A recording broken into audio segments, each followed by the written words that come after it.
오늘은 이사야서 50장의 말씀을 보도록 하겠습니다.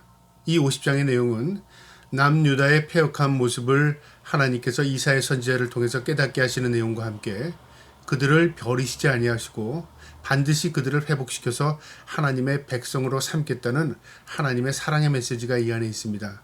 오늘도 이 말씀을 통해서 하나님의 은혜와 사랑을 깨달을 수 있는 저와 여러분 되기를 주님의 이름으로 축복합니다. 이사야서 50장 1절에 나 여호와가 이같이 말하노라. 내가 너희의 어미를 내보낸 이혼 증서를 어디 있느냐? 내가 어느 체주에게 너를 팔았느냐? 보라, 너희는 너희의 죄악으로 말미암아 팔렸고 너희의 어미는 너희의 패역함으로 말미암아 내보냄을 받았느니라. 남유다와 하나님의 관계를 부부관계로 설명해 주시는데요. 하나님께서 그 아내, 그러니까 남유다를 내쫓은 게 아니라 그 말이죠. 그들을 내쫓고 이혼 증서를 써서 너와 나와 끝이다, 그렇게 하나님 선언하지 않았다 그 말이죠. 그 당시에 유대인들에게 있어서 이혼 증서를 통해서 여자를 내쫓았는데요. 그것은 그들이 합리적인 법을 따른다는 위선이었습니다. 그래서 여자에게 모든 책임을 전가하면서요, 이혼 증서를 써주고 그 여자와 이혼하는 경우가 있었는데요. 하나님께서 결국 남유다를 버리지 않았다 그 말이죠. 그들이 하나님을 버린 것이다 그 말이고요. 그 다음에 그들이 체주에게 팔려갔다. 빚으로 인해서 그들이 노예가 된 게 아니라 그들의 죄악 때문에 그들이 노예가 된 것이다. 그러니까 모든 결과는 너희의 책임이라 그 말이죠. 남유다가 고생을 하고 남유다가 바벨론의 포로로 잡혀간 이유가 하나님이 그렇게 한 게 아니라 너희의 죄악과 너희의 잘못으로 너희가 그렇게 그런 결과를 얻게 되었다 그 말이죠. 우리의 삶으로 비춰보면요, 어떤 어려움과 고난을 당하면 하나님께서 마치 나를 고난으로 몰아넣으셔서 나를 고생과 수고 가운데 나를 힘들게 만드는 것으로 우리가 착각할 때가 있습니다. 물론 하나님께서 우리를 연단하기 위해서 특별한 하나님의 은총의 고난이 있을 수도 있지만 그거와 함께 우리의 죄악으로 인해서 우리가 고난당하는 경우도 있다 그 말이죠. 그래서 고난의 의미를 우리가 깨닫기 위해서는요, 고난이 무엇인가를 우리가 깊이 묵상해야 합니다. 그래서 우리가 하나님 때문에 당하는 고난은 축복이고요. 그 다음에 내 잘못과 내 죄악으로 인하는 고통과 고난은요, 그것은 받을 필요 없는 겁니다. 빨리 돌이켜야 하는 것입니다. 그 다음에 사탄의 미혹으로 넘어가는 고난이 있다면요, 그것은 단절해야 하는 것입니다. 그래서 야고보서에 보면 그 고난의 의미가 있습니다. 내가 받는 테스트, 하나님이 주시는 고난은요, 내게 100% 유익합니다. 그러나 내 미혹과 내 욕심으로 당하는 고난은요, 그것은 결국 내 죄악 때문에 그런 결과가 있는 것이죠. 이 남유다의 그 죄악도 바로 그것이라 그 말이죠. 그들이 당한 고통과 고난은 그들이 우상숭배하고 하나님의 말씀을 저버리고 이방인들을 따르고 쫓고 하는 그들의 죄악 때문에 그런 결과를 맞이하게 된 것이다 그 말이죠. 2절에요. 내가 왔도다. 사람이 없으므로 내가 불러도 대답하는 자가 없었음은 어찌 됨이냐? 내 손이 어찌 짧아 구속하지 못하겠느냐? 내가 어찌 건질 능력이 없느냐? 보라, 내가 꾸짖어 바다를 마르게 하며 강들을 사막이 되게 하며 물이 없어졌으므로 그 물고기들이 악취를 내며 갈라져 죽으리라. 무엇을 말하냐면요, 하나님께서 놀라운 기적과 놀라운 역사를 통해서 이스라엘을 가나안 땅에서 구원해내셨고요. 그리고 애굽에서 그들을 출애굽시켰고요. 요단강을 마르게 해서 건너게 하셨습니다. 모두 하나님의 은혜의 기적이었습니다. 하나님이 능력이 없어서 너희를 구원하지 못하는 게 아니라 그 말이죠. 내가 너희를 찾았고 불렀으나 너희가 대답하지 않았다 그 말이죠. 그러니까 순종이란 뭐냐면 하나님의 말씀을 우리가 듣고 하나님의 말씀을 따르는 것입니다. 내가 듣고 거기까지 끝나는 건 그 순종이 아니죠. 듣고 내가 다른 행동하면 그건 하나님의 말씀을 저버린 거죠. 내가 하나님의 뜻을 따른다는 것은 하나님의 말씀을 내 마음에 받고 그 말씀대로 실천하며 사는 것, 그것이 순종입니다. 이스라엘 민족 순종하지 않았다 그 말입니다. 3절에요. 내가 흑암으로 하늘을 입히며 굵은 배로 덮으리라. 결국 그들이 재앙을 맞이했다 그 말이죠. 이스라엘 민족이 출애굽할 때 하나님께서 9번째 재앙이 흑암 재앙이었습니다. 모든 것을 까맣게 만들어서 그들을 두렵게 만들었죠. 이스라엘 민족이 두려움을 갖게 되는 이유는 하나님과의 관계가 멀어지기 때문에 그렇습니다. 우리의 삶에서도 우리가 두려움이 엄습하면 하나님의 관계를 생각해야 합니다. 내가 하나님을 진정으로 믿고 있는가? 내가 하나님을 진정으로 신뢰하는가? 그것을 먼저 점검해야 된다 그 말이죠. 이처럼 이스라엘 민족이 두려움에 흡사하게 되는 이유는 하나님과의 관계 때문에 그런 것입니다. 4절에요. 주 여호와께서 학자들의 혀를 내게 주사 나로 권고한 자를 말로 어떻게 도울 줄을 알게 하시고 아침마다 깨우시되 나의 귀를 깨우치사 학자들 같이 알아듣게 하시도다.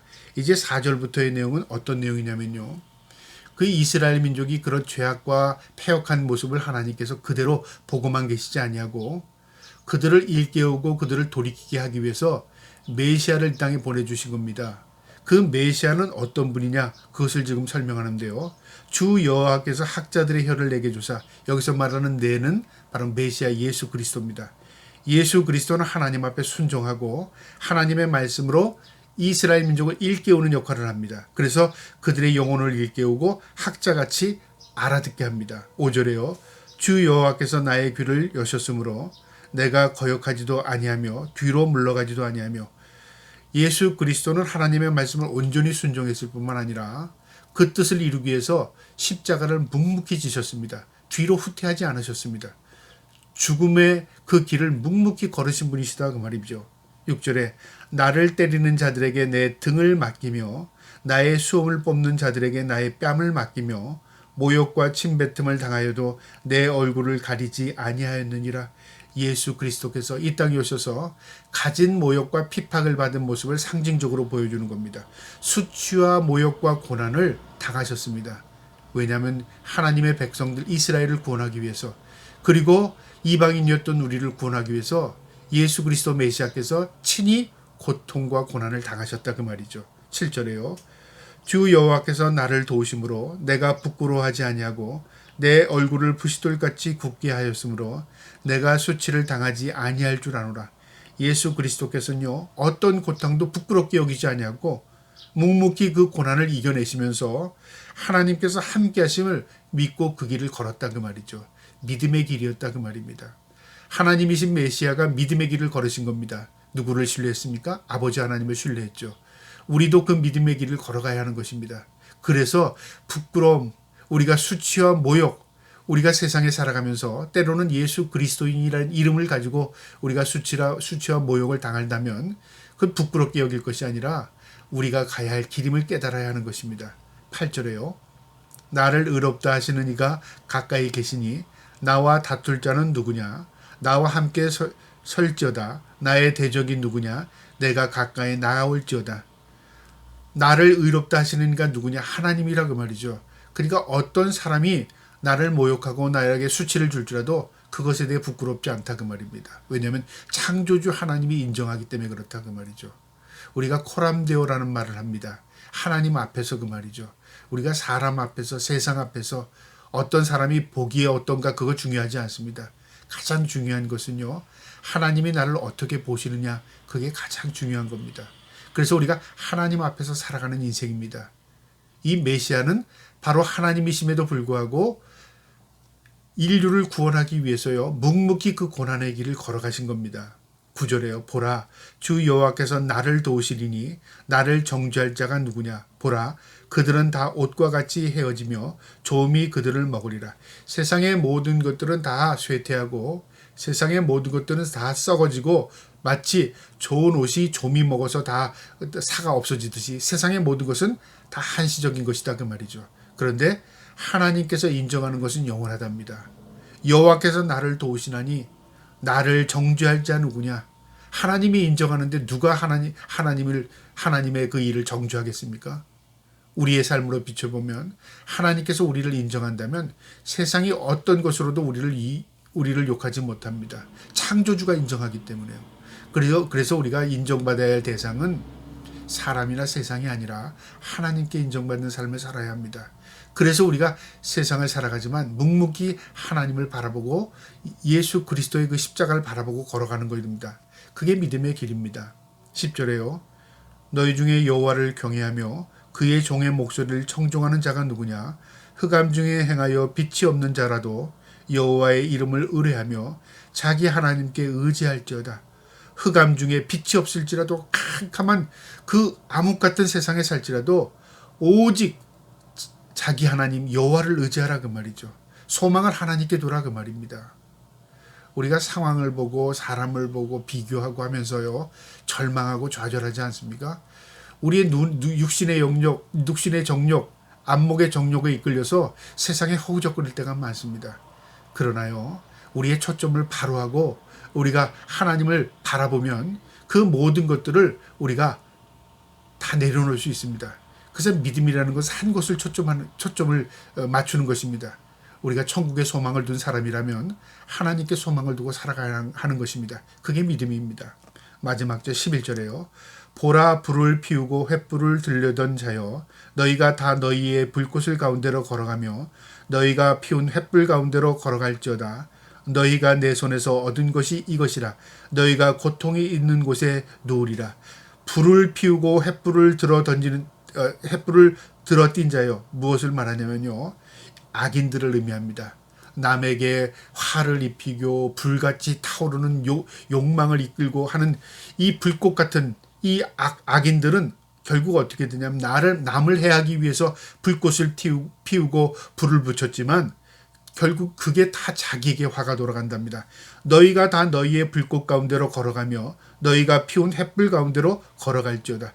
남을 해하려고 불을 피웠는데 자기가 그 횃불을 걸어가게 되고요. 그 불꽃에 해를 입게 된답니다. 무엇을 의미하냐면요. 스스로 무덤판 일이라 그 말이죠. 결국 하나님을 저버리고 세상으로 따라가는 사람들, 그리고 세상 가운데 호적거리는 사람들, 세상의 전부라고 생각하는 사람들은 결국 스스로 무덤판 겁니다. 자기가 그것을 믿었기 때문에 그런 것입니다. 그래서 마지막 때는요. 하나님의 심판이 있습니다. 그 심판의 기준은 뭐냐면 내가 하나님을 인정하고 살았느냐 그거죠. 네가 하나님을 믿고 살았느냐 그겁니다. 세상에 있지만 하나님이 삶의 주인이시고 세상의 주인임을 네가 인정했느냐 그것으로 하나님이 심판대에 서게 합니다. 우리가 그것에 답을 해야 합니다. 나는 하나님 믿었습니다. 나 하나님을 인정했습니다. 난 세상에 있었지만 하나님께 소망을 두고 살았습니다. 그건 믿음입니다. 그래서 우리가 하나님 앞에 서는 날 하나님 무엇을 우리에게 보실까요? 믿음을 보십니다. 다른 거 아닙니다. 하나님 앞에 믿음을 보일 수 있는 저와 여러분 될 수 있기를 주님의 이름으로 축복합니다. 아멘.